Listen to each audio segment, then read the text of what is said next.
ಅಣ್ಣ 4 ದಿವಸ ಆಯ್ತಣ್ಣ ಊಟನೇ ಮಾಡಿಲ್ಲ, ಏನಾದ್ರೂ ಇದ್ರೆ ಕೊಡಿ ಅಣ್ಣ. ಊಟ ಗೀಟ ಇಲ್ಲ, ನಡಿಲಿಂದ ಫಸ್ಟು. ಹಂಗ್ ಮಾಡ್ಬೇಡಿ ಅಣ್ಣ, ಹೊಟ್ಟೆ ಹಸ್ತೈತಣ್ಣ.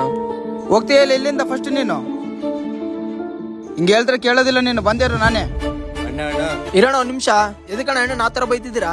ಹೊಟ್ಟೆ ಹಸ್ತೈತಣ್ಣ, ಬೆಳಿಗ್ಲಿಂದ ಏನು ಊಟನೇ ಮಾಡಿಲ್ಲ ಅಣ್ಣ, ಊಟ ಕೇಳ್ದೆ ಅಷ್ಟೇ ಅಣ್ಣ. ನೀನ್ ಸುಮ್ನೆ ಅಣ್ಣ, ದಿನಕ್ಕೊಬ್ಬರು ಇರ್ತಾರ, ಬರ್ತಾನೆ ಇರ್ತಾರ.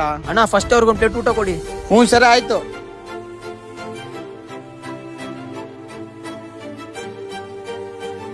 ನೋಡೋಣ, ಜೀವನದಲ್ಲಿ ಯಾರಿರ್ಲಿ ಒಂದು ಪಟ್ಟು ಊಟ ಕೇಳಿದಾಗ ನಿಮ್ ಕೈಲಾದ್ರೆ ಸಹಾಯ ಮಾಡಿ, ಇಲ್ಲಾಂದ್ರೆ ಇಲ್ಲ ಅಂತೇಳಿ. ಈ ತರ ಎಲ್ಲ ಮಾಡಕ್ ಹೋಗ್ಬೇಡಿ ಅಣ್ಣ. ಅಣ್ಣ ತುಂಬಾ ಥ್ಯಾಂಕ್ಸ್ ಅಣ್ಣ. ಸರಿ ಅಣ್ಣ, ಆಯ್ತು. ಇಷ್ಟೇ ಅಣ್ಣ ಜೀವನ. ಒಂದು ಪತ್ತು ಊಟ ಕೊಡೋದ್ರಿಂದ ನಮ್ಮ ಮನೆ ನಿಂತೋಗಲ್ಲ ಅಲ್ವಾ? ಸರಿ, ಎಷ್ಟಾಯ್ತು ಹೇಳೋಣ.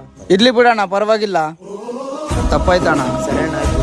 ನಿಮ್ ಕೈಲಿ ಆದ್ರೆ ಸಹಾಯ ಮಾಡಿ, ಆದ್ರೆ ಯಾರಿಗೂ ಈ ತರ ಅವಮಾನ ಮಾಡಕ್ ಹೋಗ್ಬೇಡಿ.